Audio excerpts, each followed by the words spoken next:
Hello, welcome to the U of How To. So in this video, I am going to demonstrate what I do each day. I have a Google Meet with my students. Okay, and so this is actually what has been recommended by our school board, and so it works well. I was doing it before the recommendation. I agree with the recommendation. It is the best way, I think, to ensure that you are the host of these Google Meets, okay, so that you have all the control. And in the process, we can actually go through a couple of the new features that Google has finally rolled out, and there's actually more coming. So, okay, so I'm here in my Google Classroom, and in the banner, I have this Meet link. If you have never used the Google Classroom Meet link, yours won't be there yet. It'll actually say Generate Link, and so you'll have to click on that. It'll generate a new link, and now you'll have a link that can be shared with students. They can go to their Google Classroom, they can just check the banner, and they'll have this link to go to a Google Meet. You don't have to create a new one and post it for them each time. Okay? And so you can see right now there's the eyeball with the line through it. This is saying that it is not visible to my students. Okay, and that's a good thing. So before I make it visible to my students, I am going to join the Meet. Okay, so if I go ahead and click this link, because it's not visible to students yet, I will be the only one accessing this link. So you can see it tells me right away no one else is here. That's a good thing. Okay, so I can set everything up beforehand. So you know, this is a chance for me if I want to turn my camera off or my mic off, even just to start. I can do that. I can blur my background, which I've already done. You can see that. Okay, it remembers from the last time I pressed that. You have more options up here. Okay, so you have a live stream possible. Okay, that shouldn't be necessary for what we're doing. So there is a max number of people that can join a Meet. I forget the max right now. It's 200 or something like that. And so if you want more people than that to be able to see that Google Meet, then you can kind of host it as a live stream. Okay, there's another spot here where you can change your background to blur it, turn it on or off. Okay, I'll leave it on, and you may want to turn captions on depending on the students in your class. And then we go to settings. Okay, and this is where you'll select the proper audio. So we've been given webcams, excuse me, so you'll want to find the J5 or a USB microphone it might show up as. Okay, your video, same idea, the J5, or it might show up as USB, just depending on which device you're accessing it from. Okay, send resolution, we've been asked to send in high definition. I would leave this at 360p. Okay, and so we are all set. We can join, and I'm leaving it blurred. I mean, if you're doing this in class, you may not want it blurred. You may want them to see what's going on with you at the front of the class or at the board. Okay, so now I'm in the meeting, and you can see by this blue shield here that I have the host controls. Okay, so I can decide on a few things. I'll talk about the host controls, and right away I can actually start recording. Okay, I can start recording this meeting. I have told all of my students already that any Google Meet that we have will be recorded. Okay, and so I've talked about that.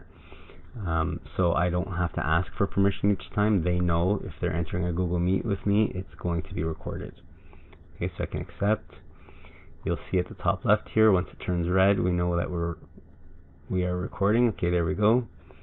And when students join this Meet, since the recording is already in process, when they join, it'll actually kind of warn them saying this meeting is being recorded. Okay, so they know that they're joining, and right away it's being recorded. Okay, so now that I'm in the meeting, I started my recording, I know that I'm the host. Now I can go back to Google Classroom, and I can make this link visible. So to do that, I go to my settings, and I scroll down, and right here under there's visible to students. Okay, so I'm going to toggle that on and save it. And so now you can see it is visible, so students, when they go to their Google Classroom on whatever device they might be using, they will be able to access this link. Okay, and they'll know to go to Google Classroom each time that they're supposed to have a meeting with you. Okay, because then you'll have that link posted for them, and you don't have to create a new link each time. They won't have to, check emails, check your stream, or wherever else you were putting your meets. It's right there ready for you. Okay, and so I'm going to join this meeting as my daughter. Okay, and so it said this meet is being recorded, and it gave me the option to leave or join, and so I've joined. Okay, so now there are two people. Okay, myself and my daughter's account. Okay, and so you can see once I hit on people, there's a few things here. So click on host controls, and it just gives me the host controls that are relevant to this portion here. Okay, so because I'm dealing with people, these are the options that I can have with these people here. So I can decide that I want them to be able to share their screen or toggle it off and not let them ever share their screen. Okay, and so I'll just leave that on right now. And chat, I can decide that I don't want them to be able to type into the chat. Okay, so maybe if the chat is getting off topic or out of hand, students are chatting without you, and it's not relevant to the course, it's not progressing their learning in any way, you may decide to just shut that off. Okay, so I'll leave them both on. Okay, and then you see here you can access all host settings from that location. Okay, so that's one place you can access all of the host controls. Before I show you the others, let me just show you this control here, the chat. If you are in the chat, so if I open up the chat window, this toggle switch here is available to me there as well, to let everyone send messages or not. Okay, so I'll leave that on, and you can see if I turn it off here, when I go back to these host controls, it's off. Alright, so and then the shield here is also where you can see your host controls. So if I open that up, you can see again the chat messages were turned off. I'll turn them back on. The share screen is there as well, and then there's also this quick access. Okay, and so it tells you when turned off, everyone who isn't invited must ask to join, including people in your organization. Okay, and so I've tested this.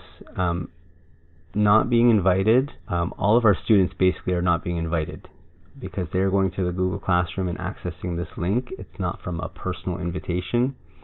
So when they join that link, it will ask you if you want to let them in. Okay, and so you may want to do that, let each student in individually. Okay, especially if you've had problems with students sharing links and their friends joining or whatever. Okay, I haven't had that problem, so I'm just leaving this on. Okay, the quick access. Okay, so this is another spot you can see all the host controls, and then there's this gears here where it'll take you to all those settings again. Okay, so there's another spot to get to those settings. So from here, host controls, view all host settings, or the shield and view all host settings. And then one more spot, the more options, and your settings here will also take you to all of those host controls. Okay, so 3 different spots. The other thing here with more options, this is where I started recording, this is where I would go back to stop recording. Okay, the present now would be your other thing, and so you have those 3 options: entire screen, window, or tab. Other than that, that's pretty much it for what's going on, what you really need here in the Google Meet. So once you're done, your students I'm sure will be excited to get out of this meet, so they'll just be exiting as soon as you give them the okay. If any students are lagging in leaving and you want to get them out, and so maybe they signed in, they went away from their screen, and they don't even realize that you ended the meeting.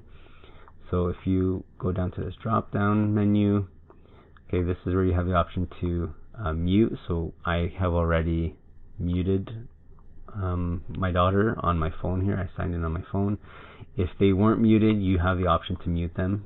Okay, you can pin them, which means you'll always see that person in this main window. But at the end of the meeting, if they're still there and you don't want them there, then you can remove them from the meeting. Okay, or I guess you can do that during the meeting if they give you reason not to want them in the class. Okay, so you can remove. Okay, once everyone is gone, you can exit, go back to your Google Classroom, and before you do anything else, so I know even for us, when we're done our meeting, we want to get back to work, we want to go take our break, whatever it might be. Before you do anything else, exit that meeting. Right, so it's completely closed, and go right back to your Google Classroom and make the link not visible. Okay, and that way you won't forget. And then the other thing at this time, you'll want to reset that link. Okay, because otherwise a student may have copied that link, that original link that they were just in, and they can actually paste that URL and join the meeting before you the next time. Okay, but so by resetting it, and let's save that.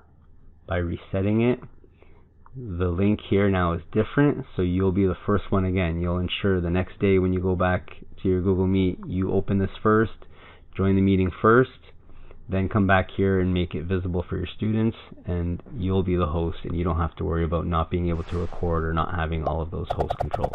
Hopefully you found this useful. If you did, consider subscribing, and I will see you in the next one.